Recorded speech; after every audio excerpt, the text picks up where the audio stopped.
away. Oh, he's got hold of that. Has he got hold of that? Series হেরে যেন মিরপুর চিনলেন পাকিস্তানের ব্যাটাররা। টি-20 সিরিজের শেষ ম্যাচে টস হেরে ব্যাট করে ঝড়ো ব্যাটিং করেছে পাকিস্তান। হোয়াইট ওয়াশ এড়ানোর ম্যাচে নতুন বলে পাওয়া শুরু কাজে লাগিয়ে 7 উইকেট হারিয়ে 178 রান করেছে তারা। রান পেয়েছেন দলটির 4 ব্যাটার। দ্বিতীয় ম্যাচে মিরপুরের কন্ডিশনে নতুন করে ব্যাটিং করা কঠিন ছিল।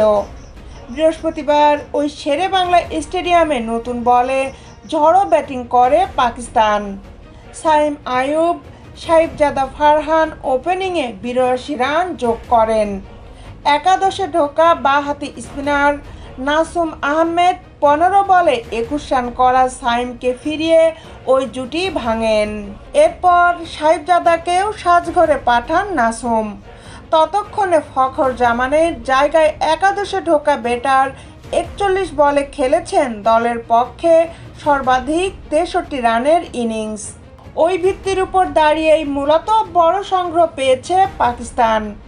তবে শেষ দিকে রান তুলতে কিছুটা কষ্ট হয়েছে তাদের, নতুবা রানটা 206 হতে পারত। পাকিস্তানের হয়ে দারুণ ব্যাটিং করেছেন হাসান নওয়াজ।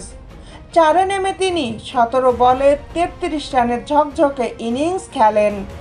তার ব্যাট থেকে 1-4 ও 3টি ছক্কা আসে। প্রথম 2 ম্যাচে ব্যর্থ মোহাম্মদ নওয়াজও ব্যাট হাতে রান পেয়েছেন।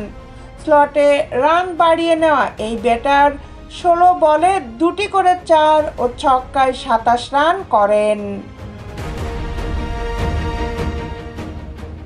দেশ বিদেশের খেলার আপডেট নিউজ পেতে আমাদের সাথেই থাকুন। Justice sports, Dhaka.